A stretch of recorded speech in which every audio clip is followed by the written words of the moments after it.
Podcast time!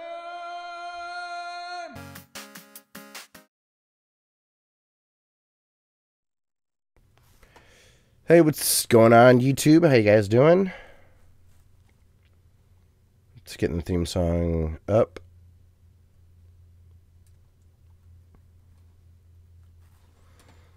Classic Leap. Boom. Got it.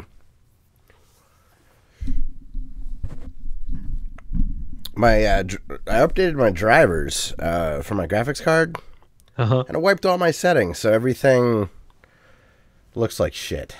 Oh. It was really overblown before we started.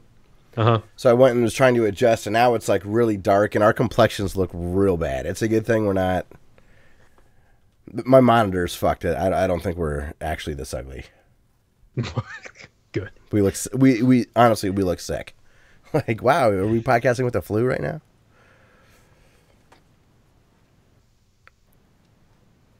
All right. Good email from Kevin. We got the song queued. You got everything squared away? Yep, ready. All right. Levels look good in Audacity. We're recording, so it should be all right.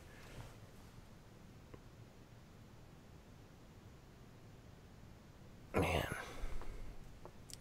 I hope I don't, like, inadvertently burp in the mic. I feel like I have something sitting there because I just took a big, like, gulp of beer. Oh, well, fuck it. Won't be the first time.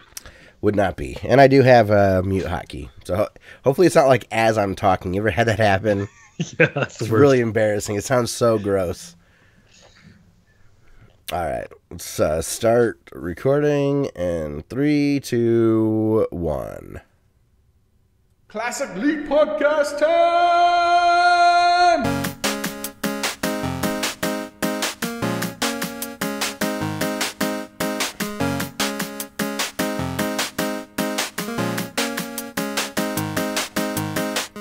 Hello, everyone, and welcome to episode 265 of the Classic Elite Podcast. My name is Scott. I've got Dustin with me. What's going on, man? I just finished an orange creamsicle. Ooh, so you got to be in a great mood. Yeah. Orange creamsicles were a taste I developed as I got older. I remember the first time I had one at the babysitter's. I was disappointed. Oh man, It was a little too much for my 4-year-old mind to handle. The ice cream inside of popsicle, the textures, the flavor combo was too much. Now, obviously, I've grown up and have the right palate and know that it's amazing. Have you ever stepped outside of the orange creamsicles? They've started getting crazy, kind of like Kit Kats. I'd be willing to. Yeah, like red. I've had red ones before. I think. Is this a fake memory? I don't know. Mandela? Yeah. You and Mandela having strawberry creamsicles? Yes. While we died in jail. It was our last meal. So yeah, let us know if you've had creamsicles that are outside of orange. Yeah, how's the week been, man? Slow and steady. It's been all right. It's been every day has been really weird for me. So when you're so far out of your routine, you don't know what day it is unless you really think about it. Yeah. It's been that every day this week so far. It's just like but that's okay. I'm trying to think. I don't have any fun stories. I haven't done anything real exciting lately. It's both good and bad, but almost every day this week, I'll look at my watch and I'll be like, damn, it's 3 o'clock. I've got like 30 minutes left. I've had that happen. I have been in the office longer in the mornings than I have been, because usually I go out and I'll do like sales calls or something like that, and it's been crazy having to be by the phone a bunch, and I'm just getting swarmed with like artwork, and I'm okay, I'm good enough, but it's really difficult for me to come up with a good design and to have a whole bunch, and then people that aren't designers are critiquing and having me change stuff, and it's like, you're making this less effective. This is a bummer. So I'm just dealing with a lot of that right now. But yeah, other than that, let's talk about some video games. I guess up front, something we haven't mentioned in a while is we do have Amazon affiliate links. So if you'd like to support the show financially, we have a shop. It's called Amazon.com/shop/Classic Elite. And it's a storefront I put together. And if you go to our Amazon page and you buy anything at Amazon while you're there, we'll get a little credit for it. So just wanted to mention that. Also, if you'd like to leave us a review anywhere, that would be awesome. Very, very helpful for having other people recommend us and whatnot. I think I have the RSS issue corrected that I was finding last week. Mm-hmm. So we're in good shape there.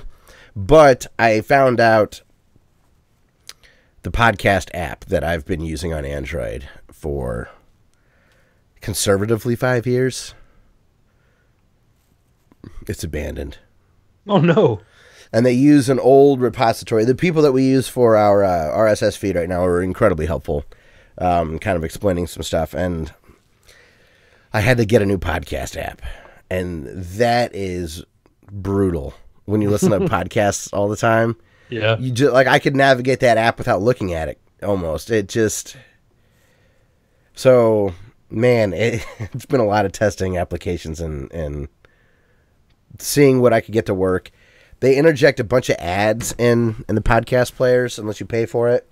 Yeah, which I can understand, but they're placed in bullshit ways that you click on instead of hitting play and whatnot. So you almost have to pay for it, which I'm not opposed to if it's a good app. Mm-hmm. But luckily, there's this really cool standard where all of these applications seem to support the importation and exportation of these files called like OPML or something like that. Okay. So I was able to take all of the podcasts that I'm subscribed to on the old defunct Beyond Pod application and move them over seamlessly to a new application, and it worked for any of the applications I used. So I could really, it wasn't real tedious to go and resubscribe to podcasts and see how it worked in my day to day. But I finally settled on one. It's called I don't even remember, Podcast Addicts, I think. I don't know, but it's been good. So, man, that's a stressful thing. I didn't realize how much I really use that application. It's probably one of the most used on my phone. So, but yeah, our downloads should be faster now. If you're downloading the podcast, I've noticed that newer episode 264 downloaded 10 times faster than episode 263, and I'm assuming all the others. So that's awesome. And yeah, if you'd like to join us live and join the chat as far as news is concerned and all of that, go to our YouTube channel on Wednesday nights at 8:15 Eastern Time. That's youtube.com/classicl337. So we got some cool news, Dustin. What do you want to talk about first? We can just go down the line. Okay. So Burnout Paradise looks like it's being remastered and coming to Xbox One, PC, and PS4. It'll have 4K and 60 frames per second support. That's cool. And I also saw no microtransactions. Mm-hmm. You know, if they a game like that, if they could have a Guitar Hero model or a Rock Band model where I could, if the microtransactions were maybe to download some songs, I might do that. Ooh, yeah. That soundtrack was excellent. Yes, so that's the thing is now it would be shitty if they locked the songs from the original behind a paywall, but maybe if they got some new licensing or something, it would be kind of cool. Or I believe this also has all the DLC that was released, so it's the entire game. Cool. And Burnout Paradise did not strike a chord with me at first. I don't know. Eventually, I gave it a try, and I love the game. I don't know what platform did you go with? Were you a PS3 or 360 guy on that? Yeah, I had a PS3 version. Okay. and I was grinning like an idiot from the moment I hit start. The real problem with Burnout Paradise is while you're hooked on it, you do want to play it a lot. And it's a good play it for 20 minutes kind of game. You go do some crashes or whatever. So if you don't love Guns N' Roses, you're going to want to shoot yourself like 3 weeks into playing that game. It's just the way it starts. I can't help but associate Paradise City, right? That's the name of that song? That's a catchy tune. I'm not that big of a Guns N' Roses fan. I don't know why I have an aversion to them. The big singles, I like them. Like, if I turn on the radio and hear one of their 80s hits, then I'll listen to it. I'll listen to it, but like I have an irrational dislike for it. Like, it puts a bad taste in my mouth. I wonder if I have some like repressed memory associated with Guns N' Roses that I don't know about, because I generally don't like it. And I couldn't tell you why. Normally I can articulate why I don't like something related to music, but Guns N' Roses is just a feeling. Maybe it was that stupid blue microphone with the white top. Do you remember that? Maybe that's what pissed me off. That and Sweet Child of Mine was really hard to play when I was learning guitar. I still can't play it that well. That was a fun one on Guitar Hero, though. I will say, Sweet Child of Mine, that felt good in that game. So yeah, I never got to that one. I got pretty into. I was like Guitar Hero more than Rock Band. Yeah. I felt like I was in a very significant minority in that. Everyone seemed to go the other way with it. I didn't like I liked the disc, and I didn't really care that much about the other instruments, except drums is really fun. I don't know. There's something about Guitar Hero. Just, it struck a chord with me, Dustin, and I can't quite. So, Burnout Paradise. I don't know what the price point's going to be on this. Do you think this will be a full $60? Probably. Oh, and I think this is an EA published game. That's why the no microtransactions is newsworthy. I think that's fair to say. Not every game has them now. It's an EA thing. So I would have to imagine $60. Yeah. If they were super smart, 40. $20 would be an immediate purchase. I think $40 would sell a bajillion copies. Yeah, I think it's going to sell a bajillion copies anyway. But if it was $40, then I mean that's a no-brainer. It is a very fun game. I'm excited to see it coming out. So Solly likes playing it. There you go. He's going to be our new barometer. He's not even going to know it. You're just going to be running games through him.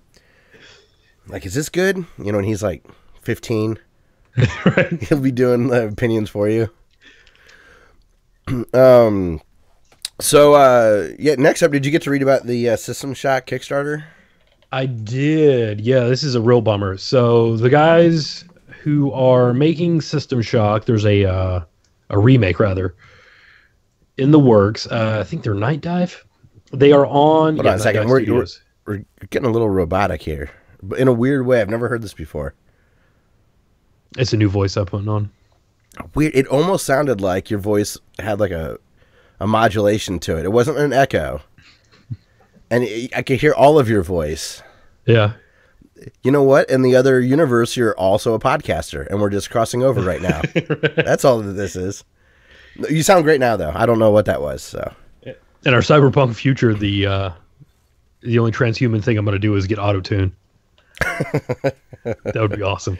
Have you ever watched anybody use auto-tune or do an auto-tune tutorial? Mm-hmm. Watch one on YouTube. It's mind-blowing. There was a while I joked with Kim about getting an auto-tune machine. It's like when you take, and I'm using auto-tune generically, like just total software manipulation. But I mean, much the way you can take a talking voice and pitch it out really easily where it sounds incredibly natural. I thought it always had that kind of Cher filter noise on it or T-Pain, but no, that's not the case. You can. So that's kind of intentional. Well, those those two, that effect, it was intentional, but auto-tune doesn't mean that effect is going to be there. Huh. It can sound like a truly natural voice, and they can change the pitch. It's That's mind blowing. I couldn't believe when maybe I saw a bunk video, but my buddy who's a musician was telling me how much auto-tune is used on everything, and me being me, I immediately go to YouTube and I'm starting to watch people explain it in depth because we were at a wedding as he's telling this to me. Yeah, it's crazy. Like you or I, if we knew what we were doing, could get an in-pitch song out there. We could never perform it live, but it was crazy. So, all right, but System lip Shock, syncing is for. right? Done. We got this. Yes. Night Dive Studios remaking System Shock. They held a Kickstarter, made 1.35 million, and unfortunately, the whole team is on hiatus. None of the full-time people are being let go, but there are several contract people who are. And let's see, the CEO says, ultimately, the responsibility for the decisions rests with me because of project creep. They went from a remake to like trying to add more stuff to the game, and it was starting to become a different game. He said, I'll let things get out of control. I can tell you that I did it for all the right reasons, but I was solely committed to making a great game, but it's become clear to me that we took the wrong path. And he apologizes to the Kickstarters. So yeah, it's a bummer. But he said it's still coming out 18 to 24 months.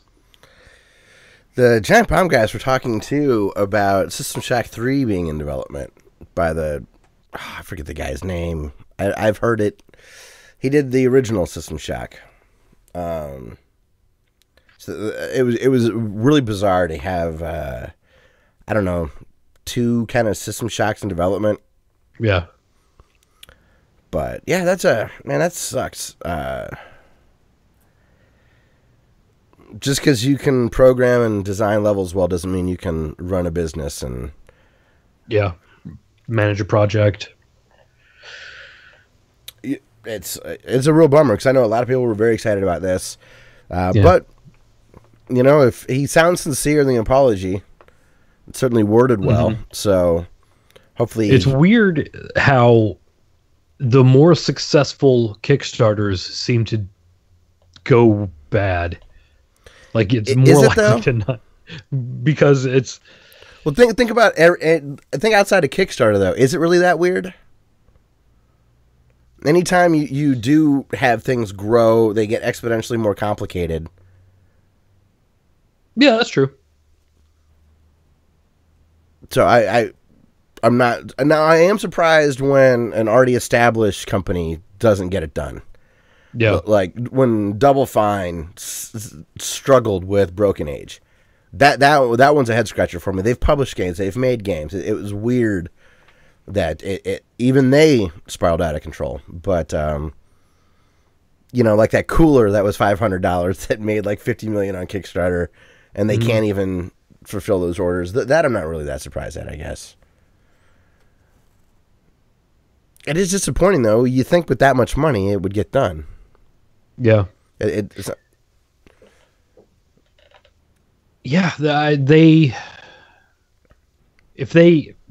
guess again, this goes back to project management. If they had just concentrated on the remake, finished that, and then worried about what can we do now. But I mean, if you get they probably cleared what, $800,000 by the time they got that payout. Yeah, I get that exact impression from what he's saying. Mm-hmm. It seems like that's the consensus internally, is that if they just would have not been tempted by all the other cool stuff you could do. Yeah. I know I would struggle with that. Like I would really have a hard time not adding a bunch of new stuff if I was trying to run like a new Mega Man project or a new Contra or something. I would really struggle with it. And I would think I would come in with a purist attitude, but I know how I am. So you can play a demo of the first part of the game. Oh, really? I think it's on GOG. Oh, cool. I'll have to look at that. Oh, speaking of GOG, I can confirm. I let my buddy borrow The Witcher that Mike T sent me. He's like, hey, The Witcher's on sale for $15. I'm like, does that include all the DLC? Like Blood and Wine, not the DLC, the expansions. And he said no, so I sent him a copy of it because CD Projekt Red is... I thought the game was DRM free because of their attitudes and GOG, and it worked. It worked great. But right as I was packaging the box, it said where I saw DRM free on the box, it was GOG is DRM free. I'm like, oh man, wait, this copy still got to work, right? I'll set it, and sure enough, it's working. It's working good for him. Cool. Oh, hey, we got Zert. What's up, dude? He says there are 2 demos for System Shock. What? So very cool. That's cool. We'll have the article linked from Polygon, and in there they'll have links to the Kickstarter, and that will allow you to, I don't know, see the information. I'm assuming if a demo is available for non-backers, then it would probably be on the Kickstarter how to get that going, right? Mm-hmm. More than likely. Zarek says the first one has stylized art, and the second one was when they tried to go realistic, and that made everyone mad. Huh. I think I played the second one then. Okay. You didn't back this, though, did you? No. I don't think so. Isn't that funny that we don't necessarily know? Yeah. So, good luck to the guys making System Shock. Hopefully it all works out. I'm glad it wasn't a total shutdown, that it should still eventually be made. But yeah. That's got to be I mean, even if you're a full-time person, and you didn't technically lose your job, how much money is there to keep getting new paychecks? And is it worth mortgaging the next 2 years of your life on this after it's failed once? Like that'd be a really scary proposition. Yeah. Next up, we got a showstopper in the free Xbox game coming in March, or one of them. The headliner, Super Hot. Super hot. Super hot. My brother hated that. I fucking loved it. That was so satisfying. It drove him nuts, though. Yeah, I know you and I already have it, but still. That's a great game. It's a great game, and if you haven't played it, and you're an Xbox Gold member, congratulations. Yeah. Boy, I mean, Xbox has had more games probably over the last year that I've wanted to play, and the free things than the PlayStation has. They've had some real bangers. I'd have to really look. Maybe that's false, but I don't know. I just have the feeling that we have Xbox on here more than PlayStation. Because I mean, yeah, we're not going to talk about all the releases. Right. I have not played it on. I've only played it on PC, but I have played with a controller, and it was excellent. So, get super hot. We got some really cool news coming up next. Yes. Finally. How would you like to play all 10 original Mega Man games on the go? I would like that very much. On the Switch, because it's coming in May. I would like that more, because I have the first 6 on 3DS. But yet this is more appealing to me. They're not very comfortable to play on the 3DS, to be fair. Yeah. So all 10, is this 1 and 2 as a bundle are coming? I think so, yeah. I read that as 1 and 2 are being released. Both Legacy collections. 1 card, $40. Oh my god. Or I think it's $20 for the digital version. Oh, look, yeah, it says Mega Man Legacy Collection will cost $15, while Collection 2 is $20. So they're not together. It says, but if you want a physical copy, so you can get if you get physical, it's $40, but you get both games. But if you go digital, you can buy one or the other. Okay. Which I like. This is actually reasonable pricing. Yeah. Maybe you might not find the price point what you want, but I liked seeing that the oldest is less than the newest. Mm-hmm. And I like that there is an option to get them both at the same time. And the digital is a little less than the physical, which all of us people that play video games and buy them digitally have all been like, why is it the same price all the time? Why not out of the gate, isn't it?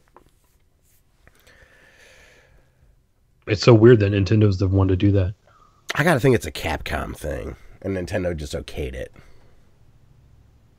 I don't know that Capcom even exists anymore. Yeah, I don't know. They've polished Street Fighter into a nice package, I believe. I feel like it's just a guy answering a phone in a P.O. box. That's the only thing left at Capcom. Looking for app developers to release shitty ports. Yes. I'm not gonna lie. I'll be tempted to buy that first one. It'll definitely go on my wish list. It's irrational, but something about Capcom. It's Capcom, and it's on my new system. It's on the new hotness. How many times are they going to sell me Mega Man? Until you stop buying it. I guess that's what I really meant, is how many times am I going to... It's going to be a lot. I don't think I feel like I'm only halfway done. As long as they keep coming out with video game consoles, it's silly, but I'll keep buying a lot of those same games again. Maybe after the Switch U comes out. That would be... Look for April 1st. Watch out, everybody. The Switch U is getting announced one of these April 1st coming up.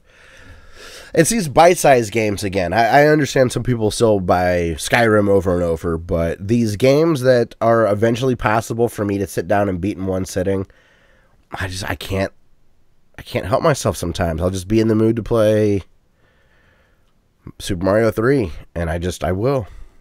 Isn't it weird that Capcom's beating Nintendo to the 8-bit market on the Switch? What's up? Like, Nintendo is not selling any of their old 8-bit games yet on the Switch, but Capcom is going to be selling their old 8-bit games from the Nintendo on the Switch. Yeah, that's a little weird. What's the price weird. point? I can't buy ER Kung Fu yet. What's a price point that you would go with on this collection? I know I just asked you that with all 10 Mega Man games, including 9 and 10, which are pretty new. Physical copy, $40? That's not bad. I think that's I'd pay $40 for that. God, 9 and 10. It's weird. I don't really care about 7 and 8. Mm-hmm. The Super Nintendo games, or no, 8. Is 8 PS1? 8 was a PS1 game. I don't care about those games, but 1 through 6 and 9 and 10 have me in a position where I would consider getting the physical copy. Man, that's cool. I don't know. I thought I would be a little bit. If you would have asked me a couple years ago if I would be on board with all these re-releases, like since this new generation launched, it's been a lot of re-releases. Yeah, it doesn't really bother me. Me either. I thought it would.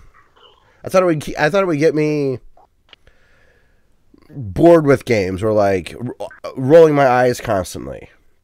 Yeah, but it's turned out that I didn't get to play everything, and so now I have an opportunity to play a bit more polished version of it. If I would have thought it through, I would have speculated that, but I just assumed I would be anti. I don't know, new remasters all the time. It looked like lazy cash grabs. Yeah, but I mean, you can really see the improvements in things like two of my favorites are the The Last of Us and the Resident Evil remaster. Okay, and I keep hearing how amazing Shadow of the Colossus is. Yeah, everyone's really praising that, and I've never played Shadow of the Colossus. This gives me more of an incentive, or at least I'm more interested in it, and I find myself falling into a trap, and it's not just with games, it's with lots of stuff. Something that's just not new anymore, I view as, oh, I can't go backwards. And then you play these 360 games, and you're like, this is incredible. Like, I fired up a little bit of Bayonetta on 360. That game's awesome. Yeah. It's still great. Like, it's inherent. It's just a good, fun game. And those are getting re-released and whatnot. And I don't know. I don't know why I have that mental hurdle where sometimes I think something 2 years old couldn't nearly be as good as anything made today. And it's silly, but it's... I don't know. Do you ever fight with that? A little. But at the same time, we tend to go back and play games so frequently, playing retro as frequently as we do, we kind of realize that good game design is good game design. So yeah, and I don't know why I struggle with that when it's something that's still really recent. Yeah, I struggle trusting with a PS2 game or an Xbox original game. I struggle thinking that I would enjoy that, and then I watch you play a stream on our channel. I'm like, this is awesome. This is great. Yeah. I don't know. It's weird. As long as you avoid like the beginning of 3D, you should be good.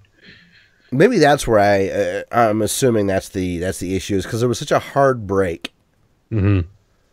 And since new games are still coming out that emulate that, the home runs that we played as kids, maybe that's where it came from. I don't know. It's just, I hate that I do that though. It's a silly thought process. Yeah. Like, BioShock Infinite's still incredible. Why would I not want to go play that? I don't know about that. It is. Shut up. It is.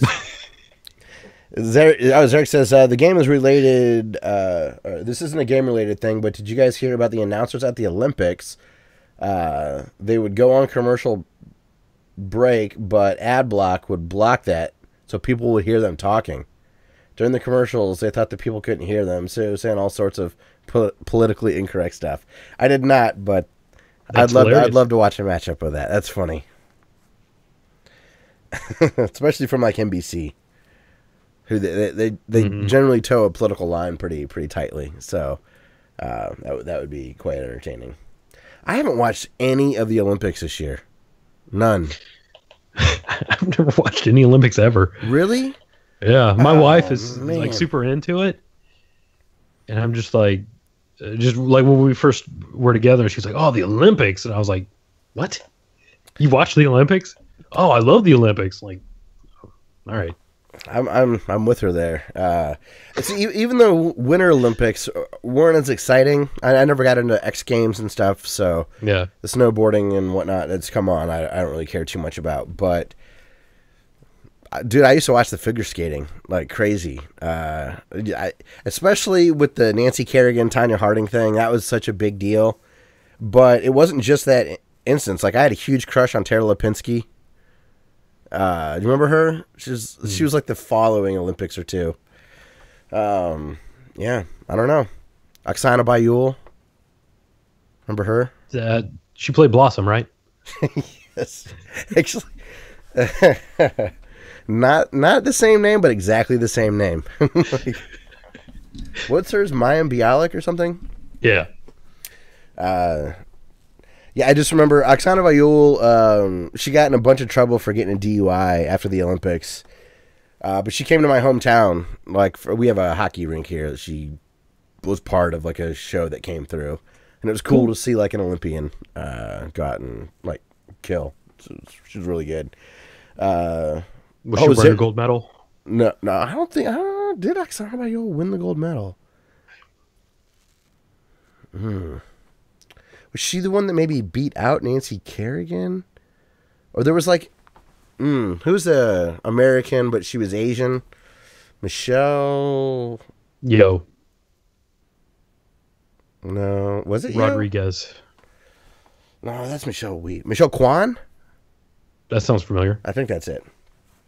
Zarek says people were fired. They were saying, He says they were saying who they would bang and everything. There was a combo where like, how long before she's 18? Oof. At least they put that in there. They were just like, I'd tap that right now. Statutory rape and all. That's true. You still don't want to say that to 25 million people at one time. It's true. Unless they have a really good sense of humor. Which I don't think. I don't think they were joking, though, is the problem. Oh, damn. That's a good point. Yeah. Yeah, it'd be one thing if it was like an unmiked comedian or something, but oh well. I have not. That's the most interesting thing I've seen about the Olympics so far, though.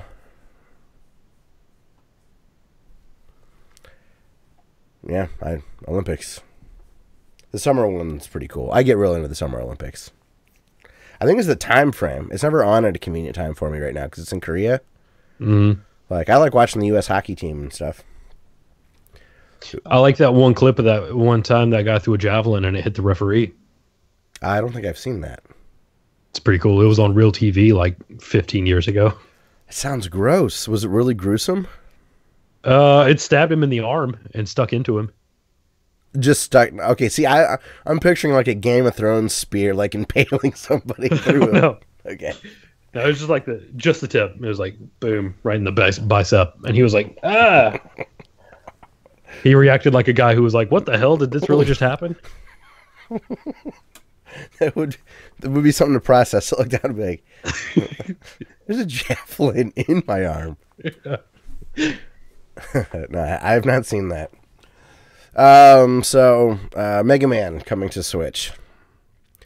And then lastly, Dustin, can you explain to us how we are going to get rich? 2 words. Actually 4 words. Atari token. Pong token. I mean, you can't. You want to talk about a non-volatile market. This is the surest bet I've ever heard. Yeah, Atari is going to be launching 2 cryptocurrencies. And Atari. That Blade Runner is real. They were right. Atari is going to rule the world by 2019.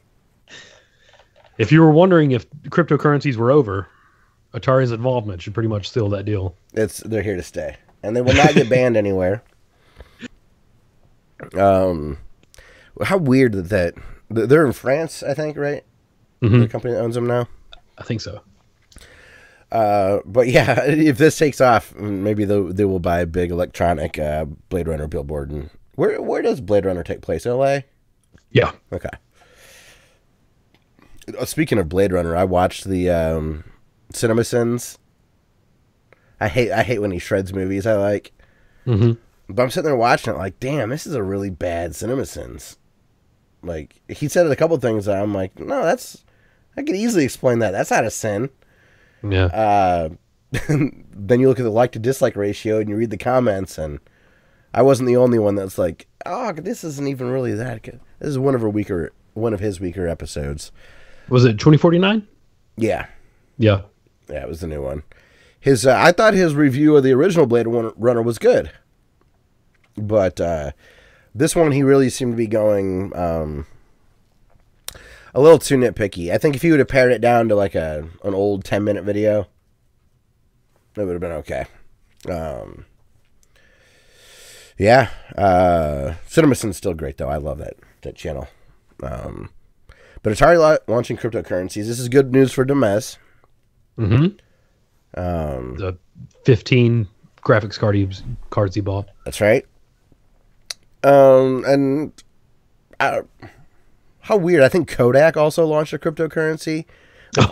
All these companies are launching cryptocurrencies. So yeah, Kodak's still around. That was a big surprise. Yeah, right. Like, and their stock, they had stock and everything, and it went up. So is this going to dilute everything where one currency won't rule them all? And if that's the case, then will that stifle cryptocurrency's ability to take over traditional currency if there's too many choices? I don't know how. I don't know. Hopefully, competition will just make them all stronger. That'd be great. Oh, what is the Kodak currency called? If it's anything other than Kodak currency. Okay. Yeah. I don't know the name of it. I heard Kodak in my head. Yes, the Kodak. I'm like, what? Okay. If it's anything other than a Kodak moment, they have failed miserably. Okay. Well. Okay. Yes, I agree. And their coins. You need Kodachrome in there somehow because that was their big. You got the Paul Simon song. Mm-hmm. That was how Kodak has its name as Kodachrome. So the coins could be a chrome that's a Kodak color, like a shiny.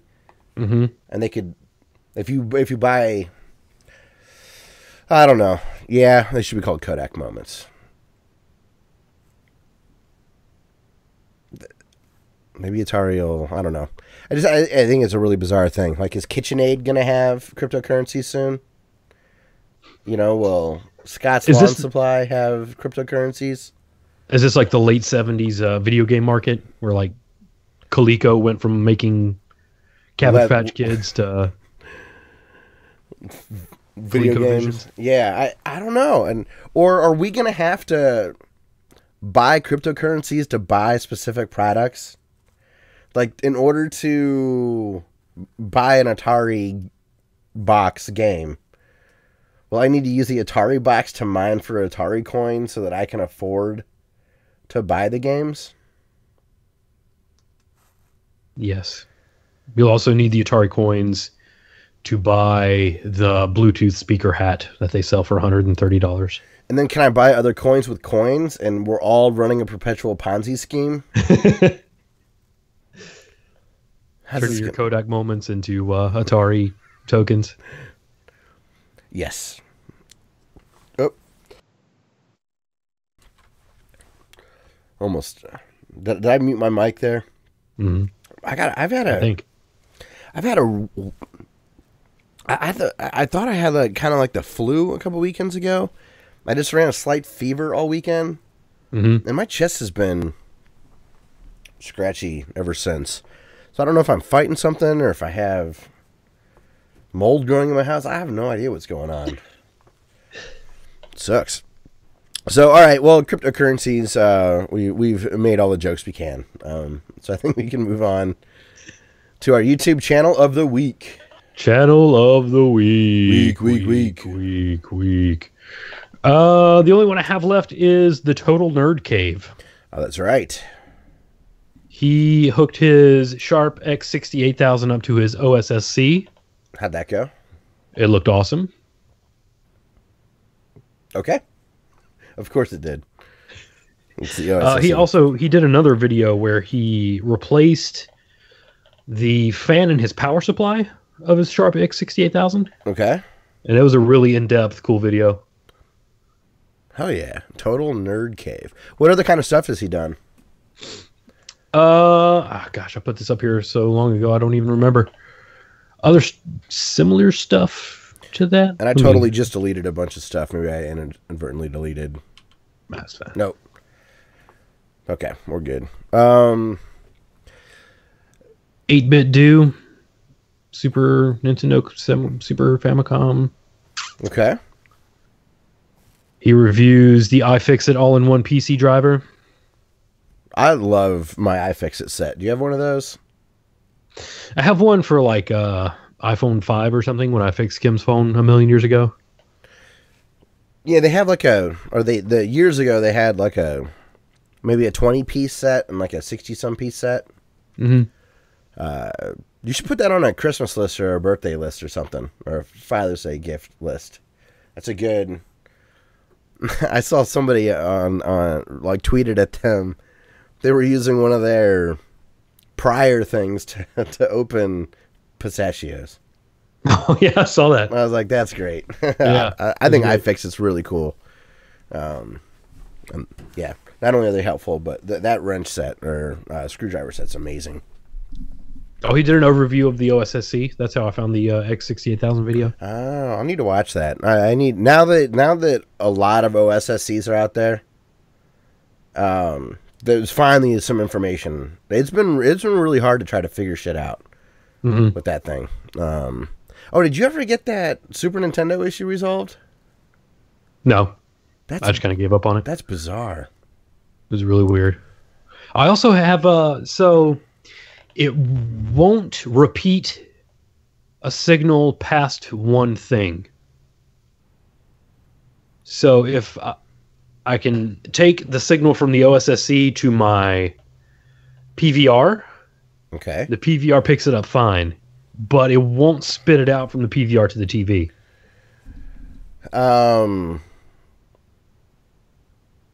I thought that was weird. So I was like, I'll split it at the HDMI coming out of the OSSC. Mm-hmm. It will spit from where did I tried that, and I forget where I put it because again it's been like a month ago, and it wouldn't go past the HDMI. And I'm wondering it's because the whole thing is still like out of tolerance. You know, it's trying to get a signal compatible. Mm-hmm. So you don't know, and HDMI apparently there's a lot of variation. So yeah, it could be the fact that the specs are slightly different, and it compounds as it's trying to get through. Because I've got mine going into a switcher. I think I've got it. I'll have to double check it. I think I'm going into a switcher and then into a splitter, and it works on my, and from the splitter into the capture device, from the capture device to my monitor. Okay. But when I play on my TV, do I have it split? God, I'm going to have to look at that. Because if I do play on my TV and I'm not playing to stream it, I just use the component cable straight into the television. Okay. That's weird. I'll have to look to see if because if I am using the splitter and a switcher box in that chain, I'll show you which one I have, because we know that works. Yeah. So yeah, the X. So I guess if anybody didn't listen a couple of months ago, you want to talk a little bit about the Sharp X68000? Yeah, the Sharp X68000 was a PC that came out in Japan back in the late 80s, and it has, I specifically am interested in it because it has a version of Castlevania on it, which was later ported to the PS1 as Castlevania Chronicles, and it's excellent. You can look on eBay for Sharp X68000s, and they are very hard to come by. I found one for like $580, and it's kind of in pieces. Like, it doesn't have a controller or the keyboard or anything. So if you find one that is complete, it's probably going to cost you like well over $1,000. A complete copy of Akamajo Dracula will run you like $500. It's all prohibitively expensive at this point. What blows me away was just how much it felt or looked like from the screenshots. It played like an NES as far as the games. Mm-hmm. And back then, PCs just did not play games that way. There was always like platformers and stuff just did not work right. But on this one, it did. It's really cool seeing Castlevania on like 5 1/4-inch floppies. Those things are awesome. That's also very cool. And it's a gorgeous case. Mm-hmm. It just is it's a rad looking machine. It is. It's huge too. Like, looking at the, I guess it's just working in IT. I expected like almost like a little micro ATX case or something, but this thing is, it's a big case, man. It's like a this thing is huge. Full tower. Yeah. Yeah, PCs, man. Good stuff. They've always been really fun and really expensive. Yeah. I'm starting to see a bunch of news stories of, hey, this retailer is selling cards at MSRP. So hopefully the shortages in the graphics cards will allow them to sell for their retail again. God. Blockchain. So those damn Kodak moments. It's all those Kodak moments, man. They're killing us. They're ruining our video games. So, well, cool. Yeah, definitely go check out Total Nerd Cave, so you can check out the Sharp X68000. Also, GameSack on YouTube. Mm-hmm. They have an excellent review of the Sharp X68000. And if you want to see one kind of broken apart, look up Luke Morse. Oh, okay. There we go. He did some repairs on one. Hell yeah. Or two. Probably 500. I don't know. The guy just repairs everything. Would that be fun to just look at, like, just not be intimidated at something and just be like, no, I can totally fix that. Right? Yeah. Like, oh, my goodness. Geez, that's a skill. So $400 Turbo Duo. I got this. Nothing. Yeah, with no fear. Like, it's amazing. So, all right, man. Let's talk about Castlevania. We haven't done that in a minute. Yeah, it's been a while. Literally a minute. I was talking in literal terms. I was making a joke. I was noticing we were off our pace. But Dustin, you are a liar. You cannot beat Castlevania. Yes, without dying. That is true. I tried my damnedest on Saturday. I've spent 2 hours and 10 minutes playing Castlevania repeatedly. Keep in mind, it takes about 20 minutes to beat Castlevania if you're not speedrunning it. And I failed miserably, repeatedly. No, that's not true. It was not miserably. It was impressive the whole way through. What was fun was it was intense, man. Yeah. Like, it wasn't a tutorial. It wasn't, I'm going to show you how to beat Castlevania without dying. So there were intense moments. As a viewer, we could tell that you were, Zarek and I were commenting just how intense it was for you. But talk about that first run. Oh, man. I thought I had it. I thought you did, too. I thought it was like 20 minutes in. I thought I had it. So I got through the entire game. I was fighting the second form of Dracula when I got hit by a stray fireball. Yeah. And he killed me. The thing that was amazing about that moment prior to you dying was on the podcast last week, you said you got to Dracula with half a health bar. And you thought it would be close, but you could do it. Mm-hmm. That was the exact scenario. And I'm like, he's going to do it. And you get to the second form. I'm like, he's going to do it. Oh, no. Yeah, I was concentrating too much on throwing boomerangs. And I just lost track of his pattern. And he hit me with a fireball for the last minute. And then I got the last try, like 2 hours and 10 minutes later, same thing. I got to a second form, and I tried a trick where if you hit him with a sub-weapon, he becomes, you can walk through him. His hitbox disappears. And you can use that if you're trapped in a corner to get through him. And I was trying that with a boomerang, and it did not work as well as with a holy water. So I got hit once there. And immediately after I walked through him, he jumped up in my direction, and we just matched speed. So he just fell right on top of me. There was nothing you could do. Like, as soon as I saw him jump and that arc start, I was like, well, done. I knew it too. I was like, fuck, you missed. Xeric says I was on performance-enhancing drugs. I do admit to eating almonds and blueberries. That's right. The super fuel. Something that was really interesting, someone that had joined from Zarik's channel had never heard of Castlevania before. Yes.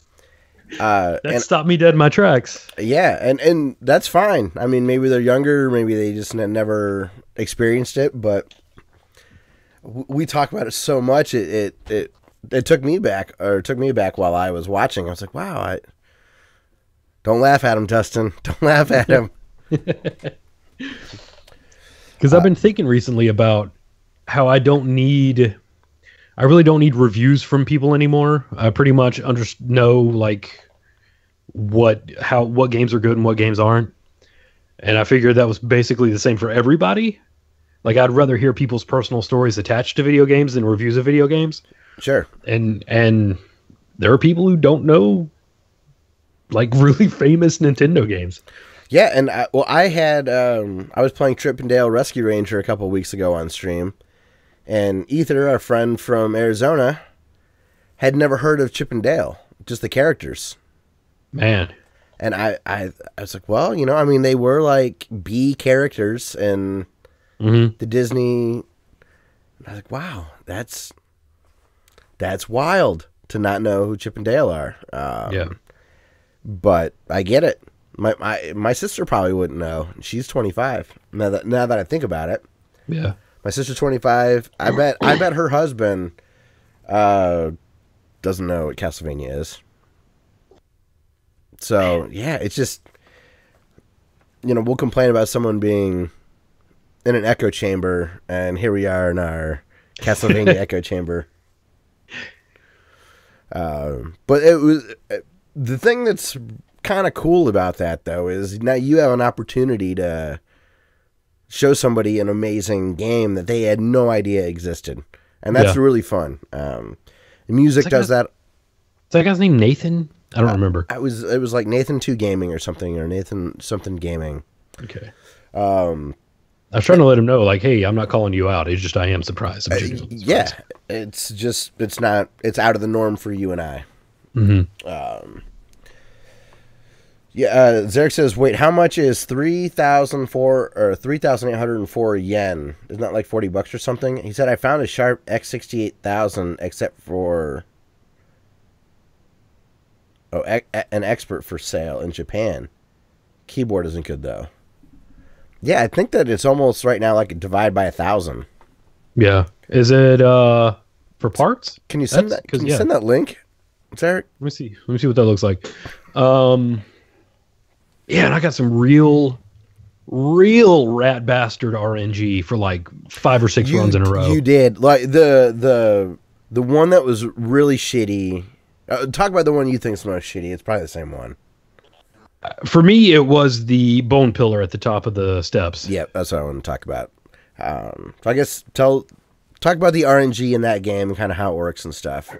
So I'm not Neo when it comes to Castlevania. I really do have to have a specific sub-weapon for most of the boss fights. If I'm using anything other than Holy Water against Frankenstein or Death, I probably won't win. So when I am doing a run, I try to keep my triple Holy Water for as long as possible.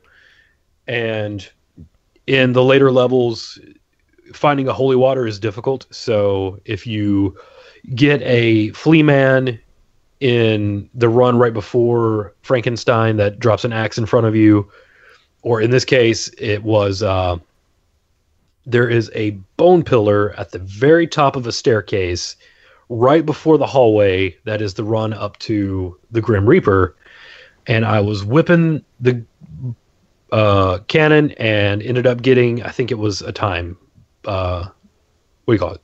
Stopwatch? Yeah. So that immediately basically just stopped me in my tracks, and that's a restart. You got to go back, and that's 15 minutes gone. And the enemies that do drop weapons don't drop them very often. It's something like 1 out of 20. I know that I've seen a video on it somewhere that talked about the RNG about drops and stuff. Yeah. But it's something absurd. Like the chances of, it's a 1 in 20 chance that enemy at any given time would drop the weapon. And the fact that it timed in such a way that you couldn't even react to it. Because you were going to get killed if you weren't whipping because of the placement of that bone pillar. I was like, no.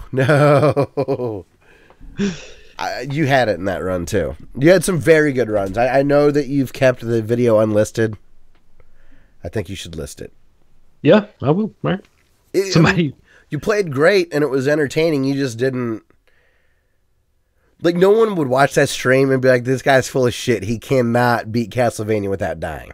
Right. You know? I do feel good because after, like, the first run, I did... Like, after I died to Dracula, the next life, I just casually beat him. Like, showing, like, hey, this is easy. I don't even think I got hit. No, you did not. So... It's you show that you can do every piece of it. It's just getting lucky or not. Oh, it's not getting lucky. Not getting unlucky, right? And then having the patterns kind of come together for you. You also had one where it only happened one time, but it is possible to have Dracula respawn on you, and that happened once, and that was. I think that was probably the very first one. Yeah. I think that was the life that you needed to not have that fireball get you. I think it was the very first attempt. But I remember Dracula spawning on you, like, fuck, that's bad luck. Because you're pretty good at manipulating. There's a couple of frames that no matter where he spawns, it seems like you can get away. But there is like a pixel one that it just does not seem... If he spawns dead center of your sprite, you're done. He's going to hit you. Always be moving, right? That's right. And I only walk in front of the coffin. Oh, that's smart. I never walk anywhere past that. On either side. Because you can get blocked in then, right? Cool. Yeah. It was very intense to watch. It was fun. You and I must have been on the same wavelength. If I didn't have any trouble with the OSSC, I would have been streaming Contra Hard Corps. Hey, all right. But instead, I just played some Contra Hard Corps instead of actually streaming it because things were getting a little fussy for me. So, think you will give it another go? Yes, definitely. I'm definitely going to attempt it until I get it on video. Awesome. Yeah, definitely. I like the streams of it. Plus, I mean, you know the game so well. There are plenty of points where you can be conversational. I did have to yell at you a couple times to focus. Yes. I'm like, he's getting chatty. I did. I think it was the last run. I was watching the chat, and I actually let Death spawn some scythes in because I was looking over at the chat, and I was like just pressing the jump whip. Yes, I think you're right. I do remember. I remember that happening. So yeah, Castlevania 1. Did you play any other games this week? I don't think so. Just that. Just 2 straight hours of Castlevania. Doesn't sound that bad. Oh, goodness. It was, I forget who it was, but there was another one of Zarek's listeners that came over before Zarek started streaming. And they forgot that, or it took them a while to realize there was 2 of us. Because I was in, my personal account would have my full name if I was typing in chat. So I'm like, I'll just log into the Classic Elite one and I'll just chat in there. So if you don't know that there's 2 of us on the channel, it would be really trippy. Like, what? How's he typing? And why is he commenting on himself like this? So, cool. Well, I played some Contra Hard Corps. That game's awesome. It's hard as hell, but it's very fun. Did you beat it without dying once? No, but I beat it. No, that's a lie. Oh, sweet. No, I did not. I got further than I ever had, but I felt nowhere close. The game, to me, I've never seen it played all the way through, but I'm watching Giant Bomb guys play through it. I wonder if it's going to be like Gunstar Heroes, where it's shockingly long. Gunstar Heroes took me a couple hours to beat, and I played well through it. And Vinny and Dan at Giant Bomb are playing, and today they released a video, and it was 45 minutes long. And they did not beat the game. They died. So it's going to take... I'm wondering if this is like that, where it take an hour or more, even if you know what you're doing. Yeah. So no, I did not beat it, but it's amazing. It's very fun. And I have to figure out. There's a lot of added mechanics to it, so I have to figure out the character that I really like based on the weapons that they have. And also, I would have to be the wolf. the wolf's the wolf and the robot are different, right? There's a wolf, a robot, a guy, and a girl. I think so. And the weapons drop with A, B, C, or D. The letter does not indicate what it does like it does in the first games. So everyone's A is different, and everyone's B is different, and so on. So Okay. so there's a lot that I think his name's Lance, just like the generic Dolph Lundgren looking dude, the Duke Nukem guy. He's got the original Contra weapon, so he's the one I tend to go with. But the robot is small and has double jump, Ooh, but is weak, double jump. That's nice. right? So, also, Dustin, Fortnite Battle Royale is awesome. I'm terrible at it. Okay. It's the cartoon PUBG that okay. Epic made. Uh-huh. I started playing it, and I'm not very good. I've never felt like I was close to actually winning, but I've had several top 10 finishes, but I never felt like, ooh, there's only 6 of us left. I never thought, I'm going to do it. I thought, I hope I can make it to 5 or 4. So you understand how PUBG works. It's 100 versus 100. I mean, that's all I've played. You can do squads and stuff, but for what I've done, it's just that. And my buddy is really good at it. And this is not my friend that's really good at PUBG. It turns out I've got some friends in real life that are excellent at video games.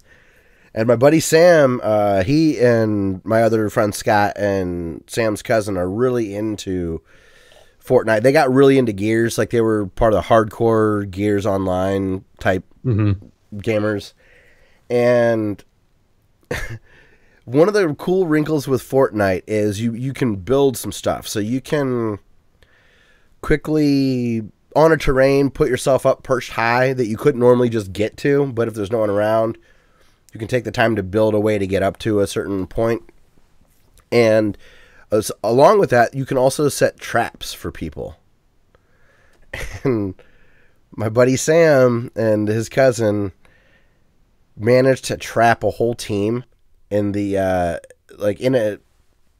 in some trap, and all they did was just wait for the circle to shrink past them and eventually kill them, because they were the last people left that they needed to kill.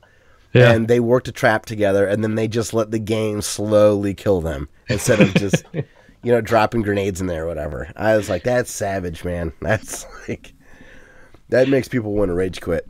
But I'm bad at shooter video games. And I still am having a lot of fun with it. It's free to play on Xbox, and PS4 as well, and PC. But it's fun. It's hard. I'm not going to probably ever win unless I play with friends. But I don't know, man. I really, truly get the appeal of this genre. Yeah. That's cool. So, very fun. I would recommend at least giving it a shot if you have a PS4 or Xbox or PC. And I guess that's going to be it. So let's talk about our emails and comments. We have an awesome email from our good buddy Kevin, Canadian correspondent, and then we got an all Canada comment section this week. Oh, yeah. We got some feedback from Demez. So, you want to read Demez or do you want to read Kevin? I'll read Kevin's email. Okay. This is a great email. He says, "Hello, friends. Poser was not an autocorrect, but rather the correct way of spelling it. Poser. A person who pretends to be what he or she is not, an affected or insincere person. Boo, motherfucking ya." So in America, we spell it Poser. Yeah. And he's got a U thrown in there. We don't put U's in words for no reason. Noah Webster took care of that a million years ago. Exactly. We stopped with that inefficiency, and he also he does spell. Whenever I see it that way, it makes me think of British, like real English. Mm-hmm. He also later in that email had favorite, but I've seen that from him before. And color has got the OU in it a lot. Mm-hmm. It's weird. If I spelled it that way, I would totally look down my nose at Americans for cutting these letters out. Noah Webster was like, these stinking redcoats are idiots. I'm not putting U's in all my words. I'm not spelling theater R-E. Or center. Right. Get the hell out of here. Yeah, but yet we have Colonel. Like, yeah, Kevin, that really cracked me up when he posted the proper. I will accept defeat there, Kevin. I will start saying Posier, or I'll call it Poser, but I will spell it that way for here on out. No. We won our independence from all those U's. Which, if you say it that way, really sounds like the most redneck American thing in the world.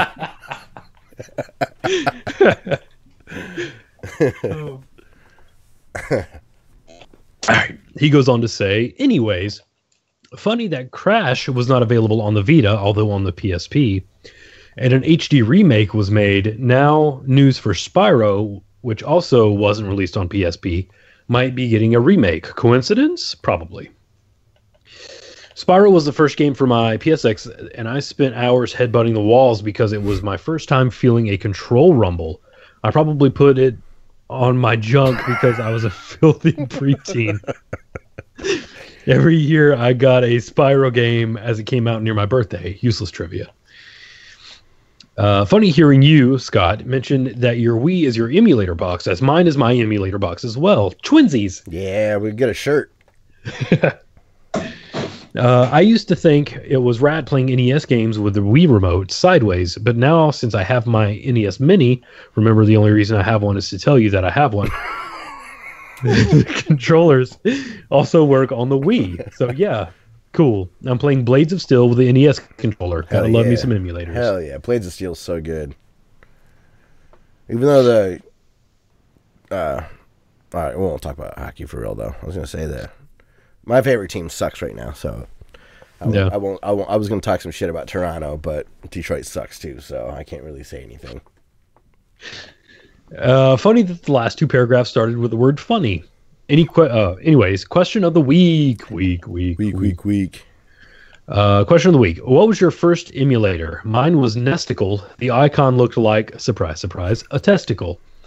I think it's due to emulators that my nostalgia for these games are non-existent, as I always had them. Any game I wanted, all I had to do was sneeze and boom, there it is. It kind of ruined my adulthood, as I have too many games that I don't want to play any, which is why I'm playing the games on the NES Mini and SNES Mini, not modding them for more games. I can't control myself. Anyways, love yourselves every day. Typos left in for the lulz. Kevin. Thanks, Kevin. Yeah, my first emulator, I think it was Nesticle. It was either Nesticle or whatever ran on... You know, my first emulator, though, God, was it my Dreamcast one? Huh. I don't know. What about you? Virtual Console. Ah, okay. I definitely had Nesticle at some point. But I don't know about me using. I remember my neighbor in my dorm freshman year, Nick from Virginia.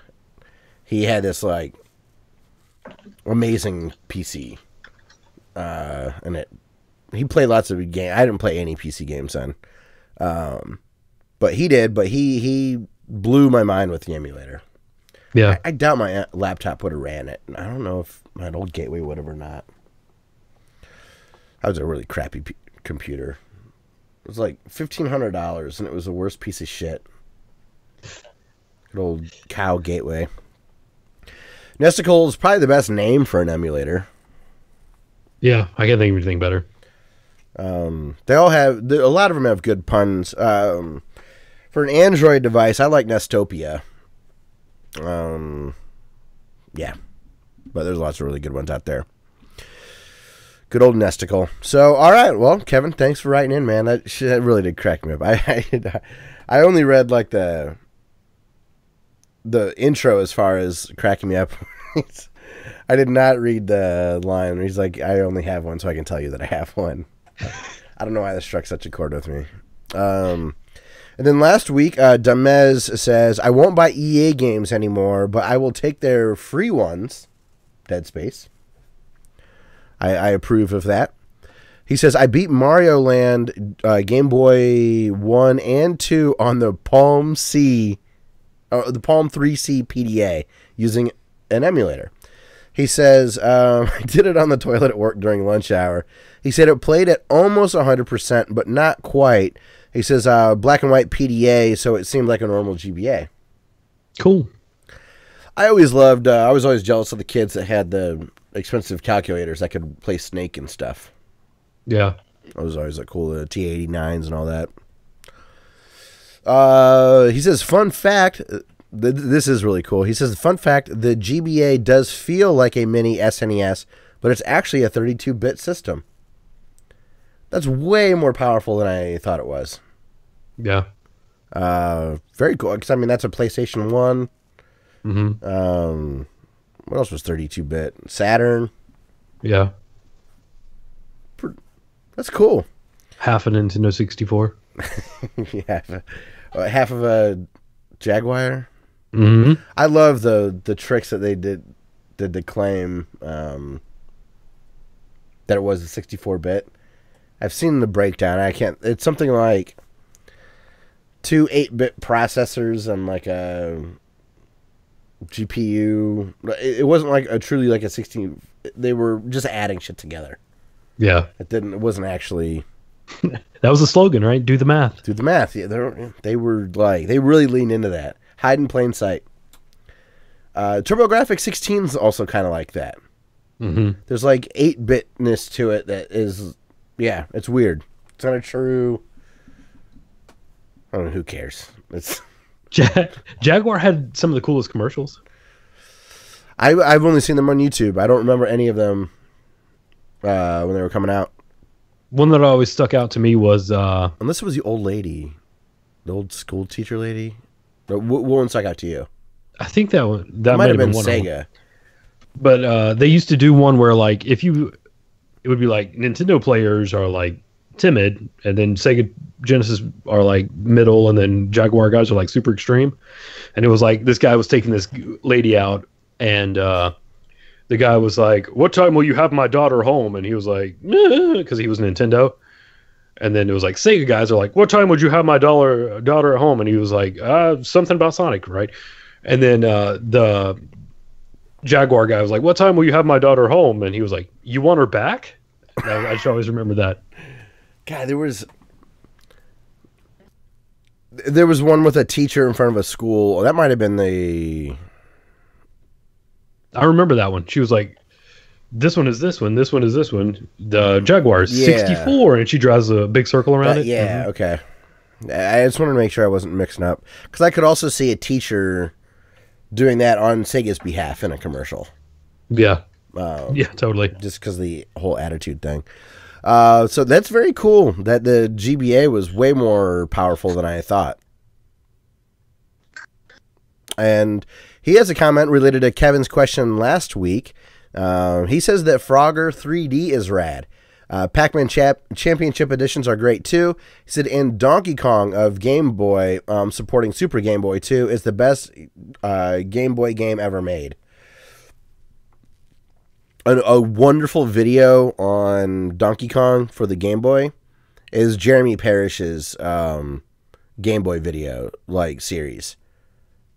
He has one of his early ones was the Donkey Kong, and it's excellent.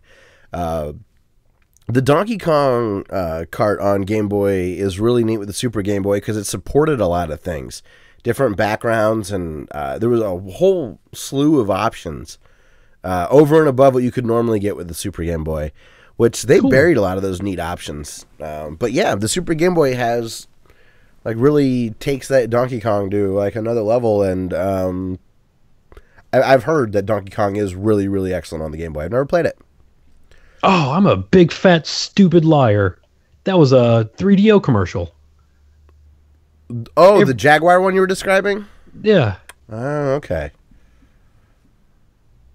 My whole life was a lie. Okay, to be fair, those are easy to mix up. That's true. The 3DO. Yeah, I bought a 3DO for Tony back in the day. We had, for a brief minute, we had a game store in Findlay that was just had the best prices. And I got Tony a 3DO and a controller and at least 10 games, maybe 15. And it was like 40 or 45 bucks. I got he gave me a Lethal Enforcer's Sega gun game, the box, everything. He's like, hey, you've bought enough stuff from me. I'm like, wow. I got a pristine Game Boy for $5. God, I miss that place. I can't even remember the guy's name, but I see him out and about every now and again. I'm like, oh man, I miss you. Now there's a pool. Someone sells pools and spas in that little. It's always a bummer. I feel like when stores that you love go away, they should just demolish the building. Yes, they should. The world should stick through my eyes only. Damn everybody else. Exactly. Like when I was in Kernersville, the old Blockbuster that I used to rent video games from, it of course eventually went out of business and it became a mattress store. It's just so boring. That breaks my heart every time I see it. The Blockbuster that we had in town is now an indoor golf simulator. So at least it's video game related in a way. Yeah. But you have like the big screens you hit into. If you're a golfer, it's very fun.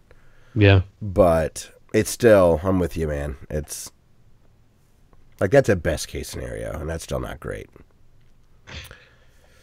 Cool. Well, I think that's going to be it for the show this week. Anything else that you wanted to talk about? I think that's it. Cool. Shout out to Zarek. Thanks for stopping by, dude. Always appreciate it. Yeah, man. Make sure to go to Zarek's channel on YouTube, XEARRIK. He has a lot of his archive is excellent with full game playthroughs, Ori and the Blind Forest, and Dark Souls and all that stuff. But he streams a lot now, and his streams are really good. And he has an awesome community. So go check his thing out, or his channel. He's gonna pass us in subs pretty soon. We dipped below 10,000. Ooh. But we're back to 10,000, so we get to... How many times are we going to get to celebrate 10,000 subs? Oh, probably infinite. Probably, yeah, infinite. Just forever. I'm okay with that. That's still that's a number I'm very proud of. Zarek says, Lethal Enforcers is the other game that got a lot of heat during the Sega Nintendo hearings. Mortal Kombat and Night Trap get all the glory, though. That's interesting. Yeah, Lethal Enforcers is cool. It does not work well on Sega. And yes, I'm playing on a tube TV. It's just not as good as the arcade. You play the arcade version of Lethal Enforcers and you play the home version and you know you're dealing with an inferior product. Yeah. The gun's still rad. And you can play it with Snatcher whenever you get a copy. Okay. Which, yeah, I will be doing that, of course, very soon. I just got to get a working Sega CD first. That'll be the hard part. Actually, yeah. I could probably convince you to ship it to me. I'd ship it back. Yeah. We'll take out an insurance policy. It'll be okay. So, yeah, that's going to be it for the show this week. For outro music this week... Oh, I'll get to that in a second. We need intro music. We need to talk about that. Thank you to Ben Landis very much for letting us use his song Through the Forest as our intro music. Our RSS feed is available at our website, classicleet.com. That's classic L337. If you'd like to listen to the audio versions of the podcast, we are available on Apple Podcasts, Google Play, Stitcher, SoundCloud. and every podcast app that I searched for, I found us while I was looking through all these different things. So that was encouraging. Social media, we are most active on Twitter, Instagram, Facebook, YouTube, and SoundCloud. Give us a follow or likes on any of our stuff. And if you have an opportunity to subscribe or rate us in any of those places, please do so. Again, we do have Amazon affiliate links if you're interested in supporting the channel. And outro music this week, Dustin, one of my favorite guys, Triangles, dropped another EP today. It is called Guide Star. The song I'm going to play is also called Guide Star. And it's like a thick, it's a good, like, chunky sound. I don't know. There's something about Smiletron / Triangles. I don't know what it is about this guy, but I just love the way he writes his music. This one isn't as Aphex Twinny, but it's still, in that sort of genre. Square Pusher, Aphex Twin, all that kind of stuff. But God, the tones in this album that he has, like the first two songs, I don't know, I love it. So everyone, if you're interested, the album is available for free, but you can donate through the Bandcamp. I will have the Bandcamp linked and all of that. The URL is itsmrtriangles.bandcamp.com. So, all right, that's going to be it for episode 265 of the Classic Elite Podcast, and we will see you next week for episode 266. Boosh. All right. Zarek, good to see you, bud. I'm going to shut it down and talk to you soon. Oh, I did get the Twitter notifications. So he sent us those Sharp computer links to Japan. So sweet. So thanks, Zarek. We'll see you soon, dude. Thanks, dude.